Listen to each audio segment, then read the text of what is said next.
India, a land of incredible wealth, vibrant cultures, and seriously good spices. Yummers. For centuries, everyone wanted a piece of it, but no one wanted a piece quite as aggressively as the British! Picture this. It's the year 1600. The Brits are obsessed with spices, textiles, and all the cool stuff India has to offer. But getting it is a pain. You have to sail all the way around Africa. Super inconvenient, and extremely expensive for the government to conduct these trade expeditions. So a bunch of rich guys got together and were like, Who needs the government? We're rich. Exactly. We'll create our own private company to trade. And so it was. They got together, pooled their cash, and formed the East India Company. hey, we want to trade spices and textiles from the East. No way. The crown can't afford that.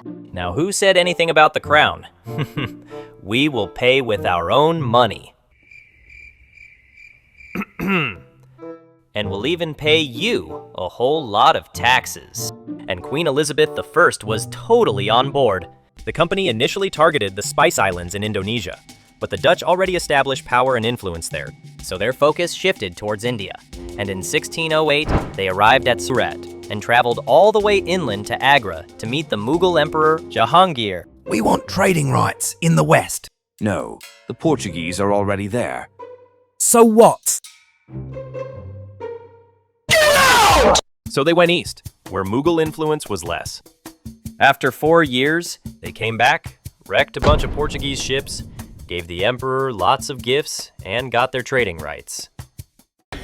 Yeah, boy. So initially, the EIC was just a trading company.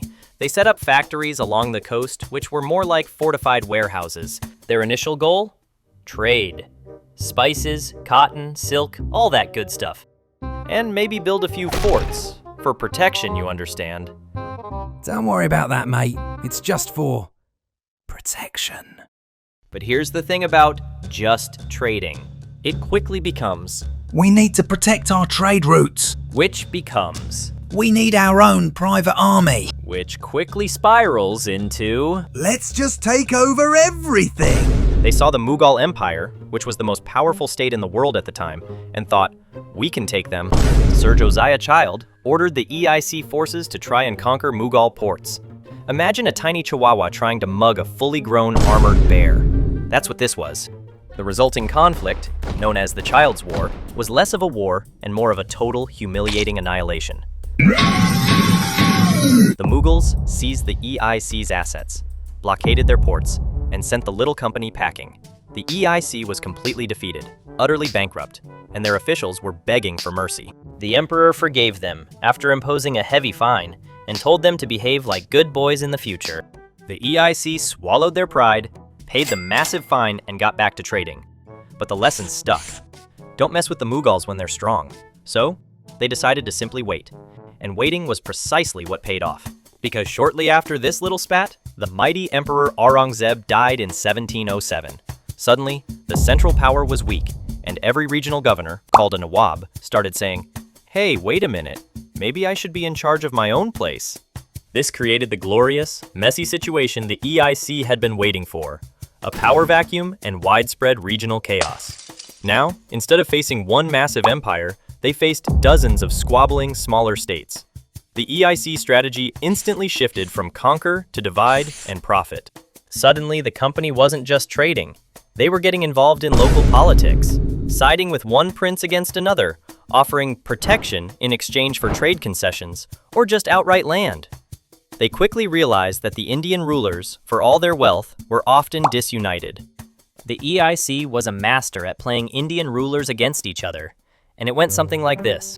Your Highness, that guy over there seems to have a lot of cannons. Wouldn't it be a shame if you didn't have even more cannons? For a small fee and maybe a few trading concessions, my boys can help you out. The EIC became the ultimate hired muscle. They recruited Indians and trained them in European discipline and tactics. These men were called sepoys.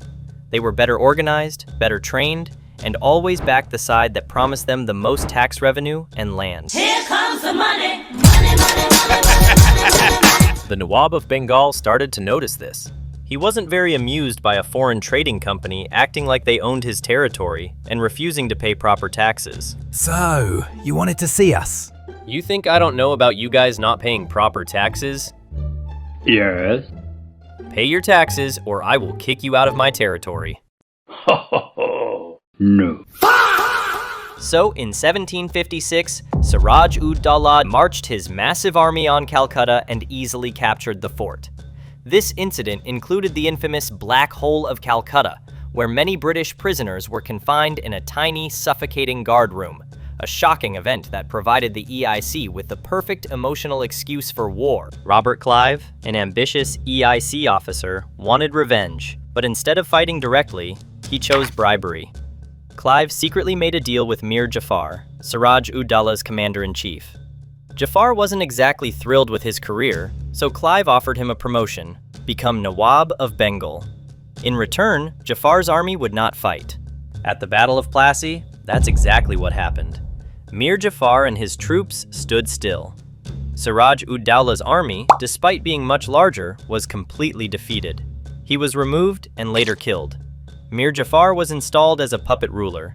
The East India Company now controlled Bengal, one of India's richest regions, and they milked it hard. With control came taxation. The EIC started collecting trade duties and land revenue, and they were ruthless about it. They needed money for their wars, their administration, and their massive profits and shareholders back home. This heavy taxation led to immense suffering, like the devastating Bengal famine of 1770, which killed millions. The British Parliament eventually started to get a little nervous about this company that was basically running an empire. They tried to impose some reforms, but it was mostly about making sure the British government got a bigger slice of the pie, not really about helping the Indian people. The East India Company kept expanding through conquest and subsidiary alliances, and it went something like this. You don't need to pay and maintain your army anymore. We'll protect you with our army instead. That's so cool! But what do I give you in return? Oh, nothing big. Just give us some money regularly. Oh, and if you don't, we will take a portion of your land.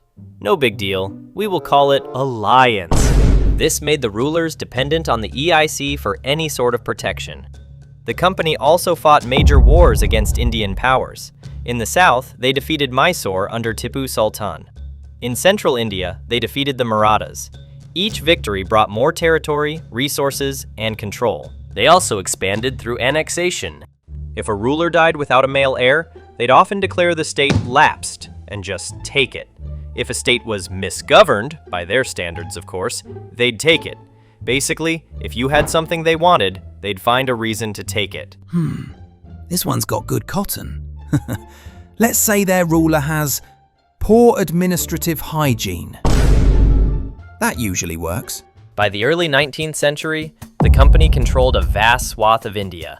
Its power was enormous, and they made a ton of profit, often at the expense of Indian industries and resources, including traditional hand-woven textiles. The East India Company's policies, heavy taxation, land confiscations, and constant expansion created deep resentment. The breaking point came in 1857, with the Indian Rebellion, often called the Sepoy Mutiny. The immediate spark was the greased rifle cartridges, rumored to contain animal fat offensive to both Hindu and Muslim sepoys. You want us to bite these cartridges open? Yes, how else are you going to load your rifles? But this is greased with cow and pig fat. Our religion forbids that. I missed the part where that's my problem. This was the final straw. Mughal Pandey, a sepoy, famously defied orders. His defiance became a powerful symbol of resistance, and the rebellion spread like wildfire across northern India. Delhi, Kanpur, Lucknow, key cities became battlegrounds. Indian princes, dispossessed landowners, and ordinary people joined the fight against the company. It was brutal on both sides. Massacres, sieges, desperate fighting. The British eventually managed to crush the rebellion, but it was a close call. They realized that the company was no longer fit to rule directly. It was too corrupt, too insensitive, and too prone to triggering massive uprisings. The British government finally said, "All right, this is too much. You guys nearly lost us an entire subcontinent." So in 1858, the East India Company was formally dissolved. the British government took direct control of India, beginning the British Raj.